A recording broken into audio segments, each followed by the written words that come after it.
how would I know that if everywhere I go, it's contaminated? And not only that, if I'm going to go in the laboratory and use some analytical method to actually measure the lead in water or air or whatever, if there's so much lead everywhere because of at least the lead in gas and all these things, how am I going to make those measurements without contaminating my samples? And I think I said it here, he went on to publish in 1980 in Science, a long time ago, what in hindsight is an extremely important paper, but at the time, it was important then, but it was relatively simple. They collected, analyzed lead in canned tuna. And of course, the amount of lead in some of these foodstuffs was supposed to be regulated somewhat, so that it did exceed some, which at that time were very high thresholds. And they analyzed lead in tuna, and when they used their really clean techniques, this special clean lab they built at Caltech, where they would eliminate contamination, they'd wash all their glassware. First, they wouldn't use glassware; they used Teflon or plasticware. They'd wash it all, soak it for weeks and weeks in concentrated acids to leach out any contaminated lead. Sort of what you've done, like what you were doing with copper for the glassware. That whole approach came from him, right? So when he finally did that and started measuring lead levels in the tuna compared to the natural tuna you just go catch with fishing, he said, "Oh my God, the levels of lead in the tuna," it says here somewhere, I don't know where, but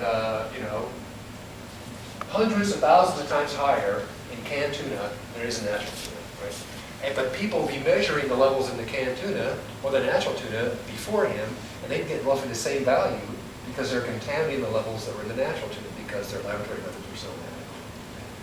So he developed this whole approach for evaluating levels of lead and other things in environmental and biological samples, with this idea about trying to understand what really is there naturally and what may be there in a contaminated sample, and demonstrating that you had to use certain kinds of techniques so that you wouldn't contaminate it, so you could really get the right answer. That's the point. So when we look back at this, I'll stop after this and continue on Friday. When we look back at this, part of what led to the development of this air lead standard in 1978 was the problem that most of the groups that were doing the analyses to try to say what should background levels be and how much higher above background should we allow, is that all their background measurements were wrong because they were contaminated in the samples in their labs because they were not aware of all the different sources of contamination for lead that were coming from all the things they did in the lab. Right? And so the air lead standard set back then was inadequate actually to protect human health because it was based on erroneous measurements of what true uncontaminated background air should be.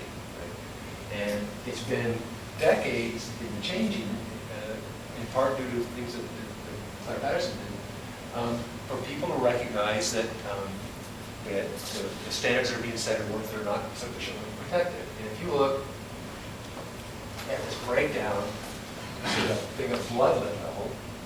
This is how much lead we have in our blood. So if you want to see how much we've been contaminated or poisoned by lead, we measure lead in our blood.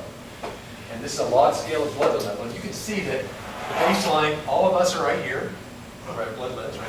If we have just 5 times higher what we have in our blood right now, we would have measurable neurotoxicity. If we have just a few fold higher than that, we would be classified as clinical lead poisoning and be treated at the hospital.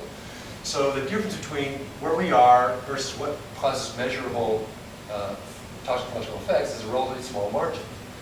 And if people wanted to know for a long time, what is the natural lead in blood, what should it be, so we could really better gauge what the true baseline is. And when people did those estimates, those measurements, they found that the natural lead level in pre-industrial humans was way down here. And so this difference between here, which what we should have, and here, which is what we all have, is a consequence of the use of lead in all these different products that we continue with today. Right?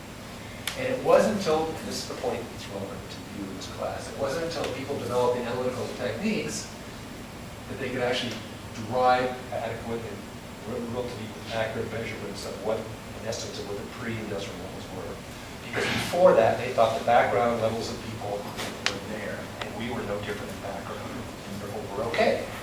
But now in reality, we know there's been tons of research on this, it's not true. And so it's in the development of analytical methods, and being mindful of what you're doing in the development of those methods, it's sort of led this sort of entire revolution. Okay.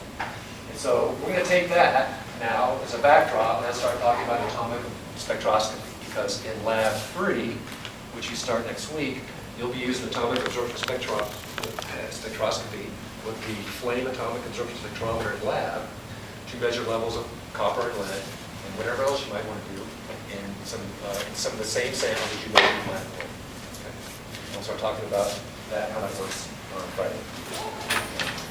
Okay, sorry to go over. Don't forget quiz on Friday.